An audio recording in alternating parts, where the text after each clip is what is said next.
Welcome to 360 View, where we talk to Dallas-Fort Worth's most talented CEOs, business owners, entrepreneurs, and business leaders. And today, we've got a great friend of 360 with us today, Daniel Abroad, with Ovation Health and Life Solutions. So, Daniel, man, thanks for joining us. And thanks for having me. It's Man, exciting. we've been trying to get this on the books for like 2 months maybe or longer. I kind of stood you up the last time, I think, so apologies. Man, I tell you, it could have easily been me standing you up, but really excited to have you in here today. So I know you do a lot of great things at Ovation.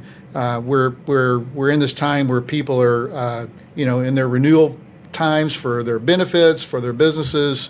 I know you guys work with business owners and really help them come up with, kind of better solutions. So tell us a little bit about Ovation and how you help businesses and what people should be looking for when they're putting together their benefit solutions. Yeah, I appreciate it. It is a time of open enrollment and benefit renewals coming through, and we're seeing increases, of course, like every year. We act as a benefit consultant, and we really focus on reducing the overspend in healthcare plans. And people look at it and say, well, how is there overspend? How do I control? Is my healthcare controllable cost? And we tell them, yes, it is. But you have to take a different approach to it, and that's what we do. We consult with the employers. We work outside of the traditional carriers, a lot of alternate funding solutions, and we can do this with groups from 10 employees all the way up to 10,000. It's interesting. I think many businesses we work with, and with smaller groups, right, smaller headcounts in their business, they might not be aware that that's actually an alternative for them in their current situation. To explain that a little bit. How does that work? I'm sitting here thinking, man, I know businesses that we work with, they do not know that's available to them. They think that they have to go through traditional insurance carriers. Not that that's a bad thing, but they don't know that there are alternatives. Yeah, I think again, everyone's used to Blue Cross, United Healthcare. I mean, all these standard carriers, or we call them the BUCAs, they're used to working only with those carriers. They don't realize that there are a lot of alternate solutions out there outside of the carriers. You're still getting those carrier networks, but you can actually really reduce your costs, get better benefits for your employees, and take control of your healthcare spend. And those are the solutions that we're bringing to the table. And I think most employers, they don't know because they just don't know. And a lot of it is because a lot of the traditional brokers out there either don't know about a lot of this stuff, or it is a lot of work. It's more work to do, and they avoid doing that work. They said, hey, I'm going to go status quo. Let's take the easy route. I'll show you the quotes with Blue Cross, United Healthcare, Aetna. Pick the cheapest one and go from there. And we want to put the work in, keep our clients on the books, and make them happy and save them money year after year. That's great. So if I'm an employer today, what should I be asking myself about my current benefits program? What are the signs that I should be looking for in my business where they might say, man, I need to look for an alternative. I need to look for something different. Well, I think first of all, if you're unhappy with an increase every year, when we look at employers, whether it's a 2% increase or a 20% increase, every year you're getting an increase. How long is that sustainable? And that's what we hear. And especially like this year, we had an employer, this is actually a employer that came on today as a consulting client, and they said, our increase was minimal, but it's still an increase. And we saw our out-of-pocket go up, our co-pays go up. So I'm paying more, but we're losing benefits. My employees are going to pay more out of their pocket. And she called me specifically to say, how do I change that? And that's what we're talking about now. So then she came to us, and they came on as a consulting client. We're going to run some options for them. They haven't changed brokers yet, when we do hope to get them as a client. But if they don't, we're going to present them with the solutions as a consultant, and they can take it to their current broker, and hopefully they'll implement it for them. That's great. So how did you find this unique niche for Ovation? Because I think you're a little different than many others in your business and your industry. Well, I think a lot of it comes from some of these alternatives started in 2014 with the passing of the ACA. Everyone said it really hurt health insurance industry, but it opened a lot of doors for mid-market groups. And since then, the insurance carriers or the third-party administrators have been able to downsize that all the way down to groups as little as 2 employees now to bring those savings and that control of cost to the population. But I think a lot of it has to do now with my self-funding background and working with large employers that are self-funded, taking that model of self-funding and healthcare control and just bringing it down to the smaller group. And again, we're doing things with 2 life groups, 10. I mean, we have I use this example. We have one group we've had for 4 years. Their cost, the very first year we took from Blue Cross into one of our plans, they got more benefits, and they had a 42% reduction in their cost from Blue Cross. They also got a refund that year of $46,000, further bringing that reduction down. The next year, no increase in their rates. Now this year, we brought them down another 20% below those costs. And so they're actually 60% under where they were 4 years ago. Yeah. You don't hear that very often. No. So do you get the question when you're talking to someone that's a prospective client? Do they say, "Okay, Daniel, this sounds great. Where's my liability here? What am I on the hook for?" I think risk is always anytime you talk about self-funding, alternate funding but there's risk involved. Actually, in most of these plans, we build in where there is no risk.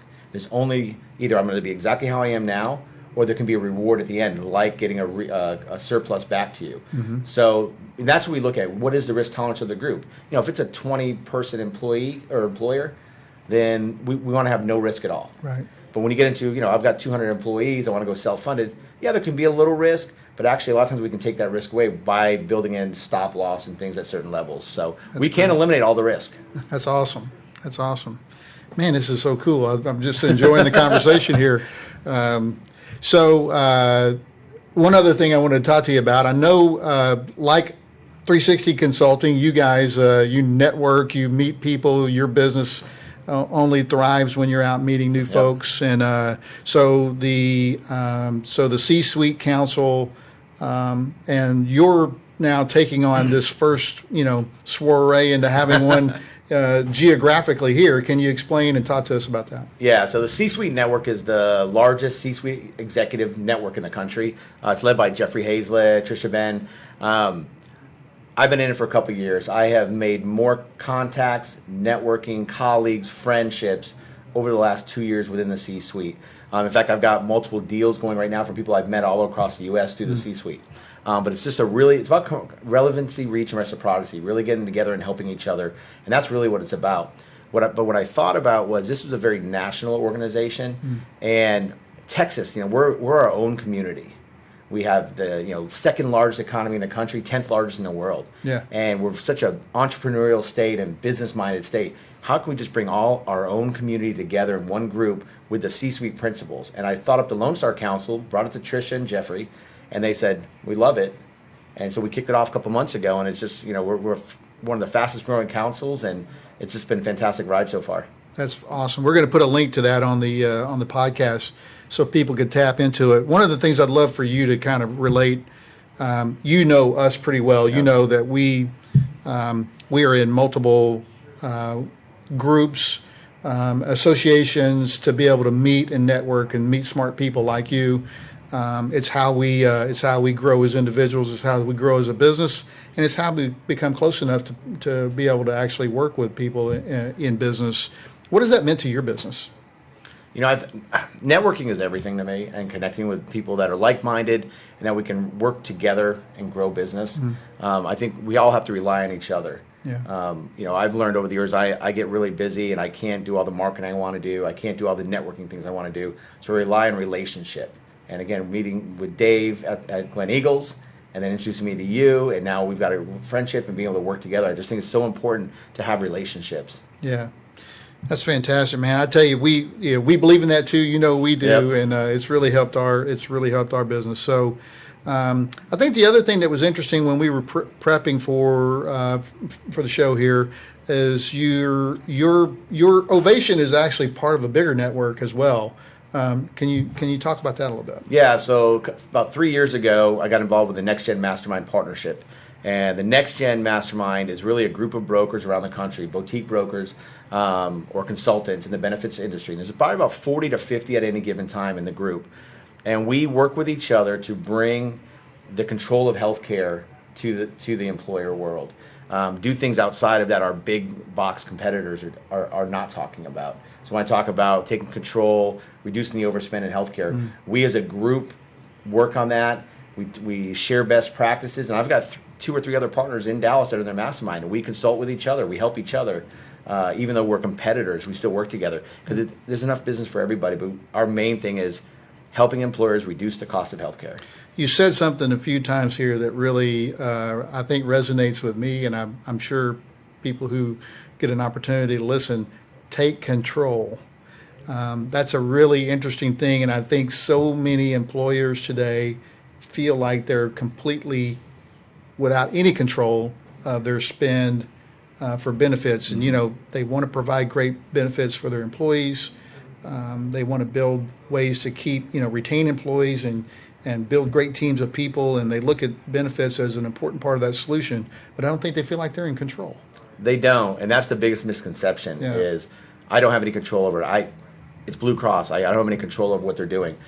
That you might not with them, but if you take control of your health plan and start listening to the right people, you can find a way to take control. To how great is it if you can go to your employee and say, hey, guess what?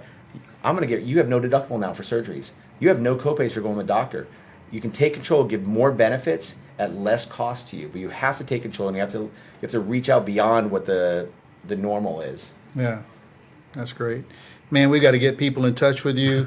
And employers have got to talk to you. They've got to understand that they can be in control, and more importantly, I think they're also part of your potential network and counsel as well. Because I think many business owners get they get in their own little world, Yep. and they're not networking. And I love your philosophy around that whole piece of what you're doing. So Appreciate it. Thanks. yeah.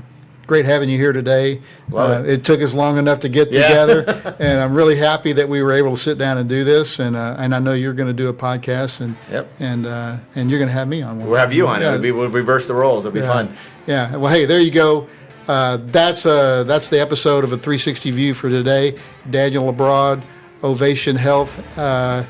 Fantastic guy, great philosophy, great businessman, a great networker. Really excited to have him here today. So thanks for enjoying the episode. Let's go out and do some good business.